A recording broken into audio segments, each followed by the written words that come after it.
كتير مننا بيبعت إيميل شغل وهو حاسس إنه تمام، احترافي وما فيهوش غلطة، وجاهز بقى للخطوة الجاية في الكارير. بس للأسف في 10 أغلاط بنسميها خفية، المدير بيشوفها وفي لحظة واحدة بس السمعة المهنية كلها بتبقى على المحك. لأن الموضوع بصراحة مش مجرد إن الكلام يكون مفهوم وخلاص، لا، الموضوع أكبر من كده بكتير. ده ليه علاقة بالصورة الذهنية عن الشخص، عن قوته وثقته في نفسه. غلطة واحدة صغيرة قوي ممكن تخلي اللي قدامك يحس إنك لسه بتترجم الكلام في دماغك قبل ما تكتبه. الأغلاط دي ممكن نسميها قاتلة للمسار المهني حرفياً. النهاردة بقى هنكشف ال10 أغلاط دي اللي ممكن تخلي أي حد مهما كان شاطر يبان كأنه لسه مبتدئ. يلا بينا نشوف إزاي نصلح الصورة دي مرة واحدة وللأبد. طيب، أول مجموعة أخطاء هنتكلم عنها هي يمكن تكون الأخطر. ليه؟ لأنها منتشرة جدا، وهي ليها علاقة بالأسماء اللي ما بتتعدش، ال uncountable nouns. ودي بالذات بتوقع ناس كتير قوي، غالبا بسبب الترجمة الحرفية من العربي للإنجليزي. نبدأ بأول فخ، كلمة equipment. لما حد يكتب في إيميل we need new equipments، دي بتبقى علامة خطر فورية للمدير. القاعدة بسيطة جدا، في الإنجليزي كلمة equipment اسم لا يعد. يعني إيه؟ يعني مستحيل أبداً نحط لها S في الآخر.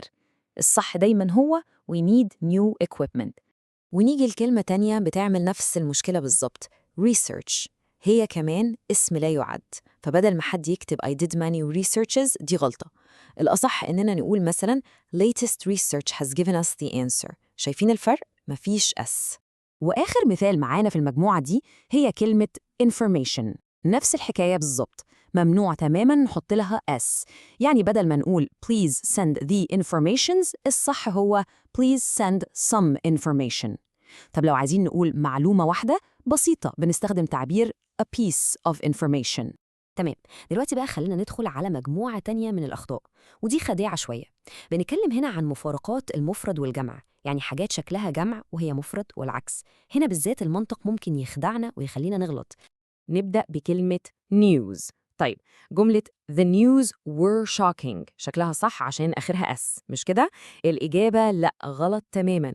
كلمة news رغم شكلها هي دايماً مفرد، اللي بيكتب the news were ده الأساس بيسقط في الاختبار ده على طول. الصح هو the news was shocking. وهنا غلطة تانية مشهورة جداً، ممكن حد يبص على فريق الشغل كله ويقول everybody were present. للأسف دي غلط. في الإنجليزي كلمات زي everybody، everyone، someone، no one كلها بتتعامل معاملة المفرد. حتى لو بنتكلم عن 1000 شخص الفعل لازم يكون مفرد. everybody was present. نيجي بقى للعكس تماماً، كلمة police. إن حد يكتب the police is investigating في تقرير شغل دي تعتبر كارثة لغوية. ليه؟ لأن كلمة police على عكس النيوز دايماً جمع مع إن شكلها مفرد. لازم نقول the police are investigating، ولو محتاجين نتكلم عن شخص واحد بنقول a police officer. طيب دلوقتي وصلنا لآخر فئة من الأخطاء، ودي بقى المستوى المتقدم. دي أخطاء ليها علاقة بتركيب الجملة نفسها، ودي بالذات النيتيف سبيكرز بيلاحظوها في ثانية. لما حد يكتب can you suggest me a plan، دي بتبقى علامة خطر كبيرة قوي. القاعدة بسيطة ومباشرة، you suggest something to somebody، مستحيل نقول suggest me.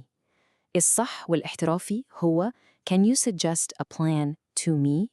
ودي يمكن أشهر غلطة في المستوى المتقدم كله، جملة I look forward to see you.